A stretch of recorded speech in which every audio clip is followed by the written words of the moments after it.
मौन पड़ा पुत्र प्यारा, नेत्रों से बहे जल की धारा। करी प्रतिज्ञा अर्जुन ने तो गूंज उठा अंबर सारा। कल दृश्य देखना दोबारा, खुद को अग्नि में न्यौछारा। सूर्यास्त से पहले मैंने यदि जयद्रथ ना मारा। गिरे धरा पर अश्रु, अंदर से लंबी सांसें ली। सुनी प्रतिज्ञा अर्जुन की तो फटी कृष्ण की आंखें भी।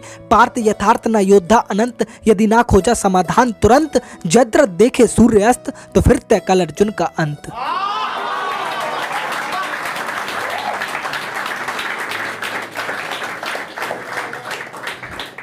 तो अर्जुन की प्रतिज्ञा सुनने के बाद भगवान श्री कृष्ण हैरान हो जाते हैं और क्रोध में अर्जुन से बोलते हैं कि पुत्र मोह का सब लोचा, तुमने खुद को दबोचा। जानना चाहूं पार्थ प्रण लेने से पहले क्या सोचा। रणकम प्रण में होड़ मची, कोई प्रतिज्ञा छोड़ बची। तुम भरत वंशज रखते प्रण लेने में बेतोड़ रुचि। क्या जानो अपने प्रण का अर्थ, किया कराया हुआ व्यर्थ। भविष्य न देखा तुमने पार्थ, अब आगे होगा अनर्थ।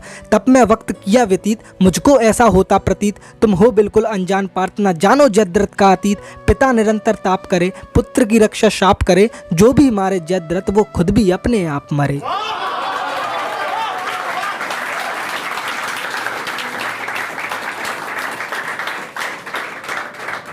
अभिमन्यु के शव पर विलाप करता हुआ अर्जुन भगवान श्री कृष्ण से बोलता है कि अब तो माधव बोल दिया, प्रण को रण में घोल दिया। जिसने मुझ पर डाला भार, उन बातों को खोल दिया। जग मेरा सूना पुत्र के बिन, अब शत्रु अपनी सांसें गिन। जयद्रथ पर तो कर जितना कि मौत से भी ना उतरे ऋण। नकाब न पहना शर्म का, फल भुगतेंगे कर्म का। धर्म के परचम के नीचे होता युद्ध अधर्म का। इंतजार रात्रि बीतेगी, काटे मुँह के फीते भी। आश्चर्य अनर्थ हुआ कैसे, गुरु द्रोण के जीते जी। बताओ माधव क्या सही, नियम तोड़े सिर्फ वही। यदि मेरा प्रण दोष, क्या उनका दोष सही।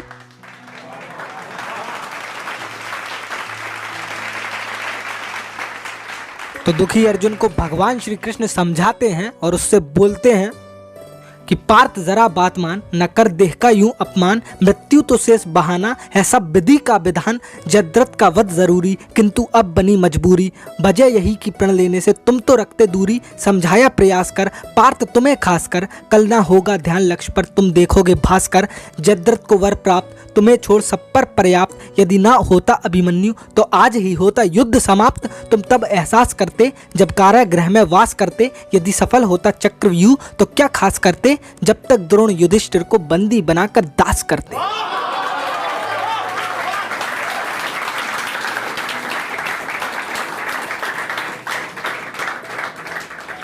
तो जैसे ही रात्रि बीती, तो अगले दिन युद्ध का दृश्य क्या होता है वो अपने संवाद के जरिए समझाता हूं कि जैसे हुआ शंखनाथ, रथ दौड़ाते जगन्नाथ। जो भी लड़ने आता अर्जुन, देता जाता सबको मात। आज परीक्षा कड़ी, मुंडों की लगी झड़ी। कल की तुलना में आज मृतकों की संख्या बढ़ी।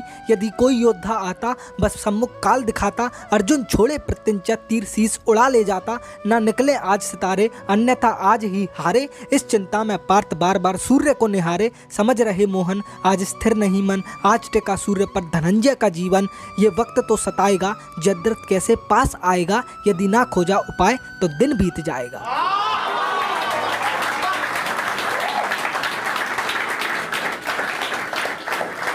कि माधव ने की माया, कुछ समझ न आया। लुप्त हुआ सूर्य गगन में, अंधकार छाया। हुआ उजाला भंग, पांडव खेमा दंग। और धनुर्धर अर्जुन के चेहरे से उड़ा रंग। हैरान सूर्यास्त सुनकर, कुरुखेमे में जश्न जमकर। इधर हुआ बेचैन अर्जुन, अंबर में ढूंढ रहा दिनकर। शुभ चिंतक सब रूठ गए, स्वप्न सुनहरे टूट गए। हंसी गूंजती जयद्रथ की, और इधर पसीने छूट गए।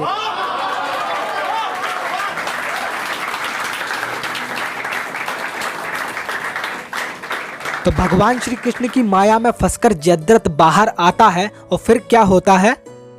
हंसकर जयद्रथ बाहर आया, पल में पलट गई काया। उल्टा घूमा समय और पश्चिम से सूर्य निकल आया। बोल उठा विधाता, सात अर्जुन हर्षाता। जयद्रथ को अर्जुन की जगह अब काल खड़ा दिखाता। चाल थी पार्थ जरूरी, ना रहे बात अधूरी। ये खड़ा जयद्रथ, जा कर प्रतिज्ञा पूरी। यही सुनहरा मौका आज, और बचा ले प्रण की लाज। कुरुक्षेत्र का रण देखे ना अर्जुन जैसा तीरंदाज। तू सर्वश्रेष्ठ ये सकना, ना हो अनहोनी घटना। साध निशाना काट शीस, और पित्र गोद में रखना।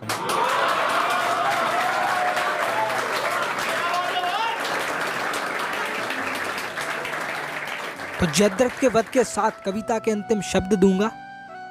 प्रत्यंचा की खींची डोर, मार निशाना गूंजे शोर, तीर शीस काट ले पहुंचा झोली में पिता की ओर, कार्य पूर्ण जो रहा शेष, माधव की माया विशेष, जयद्रथ वध के साथ साथ पश्चिम में डूबा दिनेश, सांझ का रंग हुआ काला, पांडव शिविर में उजाला, जो कार्य असंभव सा कुंती पुत्र ने कर डाला, रण में स्वाभिमान बचे और मूछ की शान बचे, पिता पुत्र का हुआ अंत, साथ पार्थ के प्राण बचे।